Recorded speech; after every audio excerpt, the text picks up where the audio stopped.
104.5 WSLD. Lots of interesting things you can find on the web, and one of them is a new website called Survival Weekly, and I've got Jim Cobb with me on the line. How's it going, Jim? It's going well. How are you, my friend? I'm doing great. Nice to talk to you again, but when people hear about survivalists, they get a different impression, don't they? Yes, they do. Yes, they do. They have a tendency to picture a guy all in camouflage with about 85 rifles sitting in the woods in a shack. With lots of Chef Boyardee in front of them, right? You betcha. Well, Survival Weekly is actually quite different than that. Yes, it is. In the last few years, we've noticed a dramatic rise in interest in emergency preparedness, disaster planning, things like that. You know, after 9/11, after Hurricane Katrina, local storms, flooding, things like that, people are more and more interested in what they can do themselves to be better prepared for whatever life throws at you. And when they go online and they start looking at some of these survival websites and they see, you know, basically what I call a lot of gun porn, where it's just it's predominantly guys that are interested in acquiring as many firearms as they can, a case of Chef Boyardee and a roll of toilet paper, and head for the hills. And we took a more practical, common sense approach to what families and individuals can do on their own to be prepared for anything, whether it's your car breaks down on the freeway, to being snowed in at a blizzard, or, you know, a total societal breakdown. I know that when you really think about it, just the flooding we had in Jefferson a couple of years ago, and there was no power, people didn't have anything for a week at a time, that kind of makes you think about having a little cache of food. Exactly. You know, and a lot of people get intimidated, too, when they start thinking about it. You know, all the money they're going to have to spend, all the effort they're going to have to put forth to try to keep these things in stock in the home, and it's really not that hard. I mean, you can just start out when you go grocery shopping, pick up a couple extra cans of vegetables, pick up a couple of, you know, cans of stew, things like that, and just rotate it in your home, and gradually you'll build up a supply. The federal government recommends people have at least 3 days' worth of pretty much anything they would need in the event of a catastrophe. And honestly, I think 3 days is a little slim. I think you should go for a couple of weeks at least and build up from there. Well, I know that what we're talking about now to some of us would just seem like common sense, but it's really something that we don't really think about.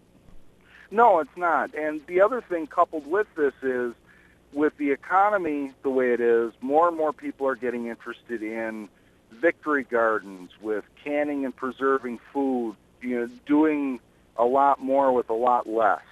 And that ties right into being prepared, you know, being more self-reliant. One of our regular contributors, she goes by the name of Deborah in the UP, she maintains a blog on our site called The Self-Reliant Woman.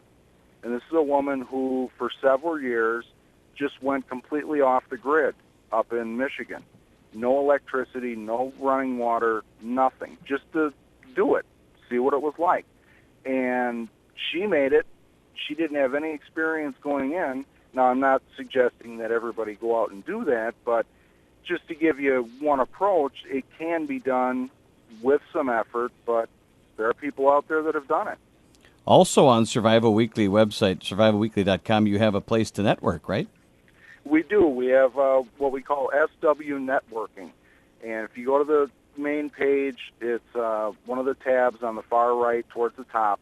The idea here is where people can post basically personal ads, but not geared towards romance or finding a new playmate, but rather if you want to find people in your area that are also interested in being more self-reliant, being self-sufficient, being prepared, you want to learn more about canning and preserving, things like that, you can place an ad on our site, and they're free to browse. Anybody in the country can see them. We provide you with a secure email address where people can communicate with you, and you can get in touch with people in your area. That might come in handy if you want to do any swapping or bartering. Exactly. And I'd like to mention with that, if you go to the SW Networking, all the instructions are there on how to place an ad. Anybody that places an ad this week and mentions WSLD, I'll give you a month free. Wow. I think you even have some entertainment on there. Don't you have a novel on there, too? We do. We do. One of our other contributors, Rick Rourke, is writing an ongoing serialized novel called Retreaters, which basically, without giving too much of the plot away, because we're still pretty early on, there's a nationwide pandemic of, honestly, I can't remember if it's bird flu or some variation thereof, and there's a group of people that have gotten together ahead of time, secured some land, secured some supplies, and we see what happens with them. It sounds like a very entertaining and informative website, and pretty important in this day and age right now, especially with the way the weather's been a-changing. It's called survivalweekly.com, and they can contact you directly, right? They can. My email address is jim@survivalweekly.com. I also have a link on our site that says contact us, and there's a little form they can fill out if they want to get in touch with us that way. Check it out on the web, survivalweekly.com. Thanks, Jim. Thank you.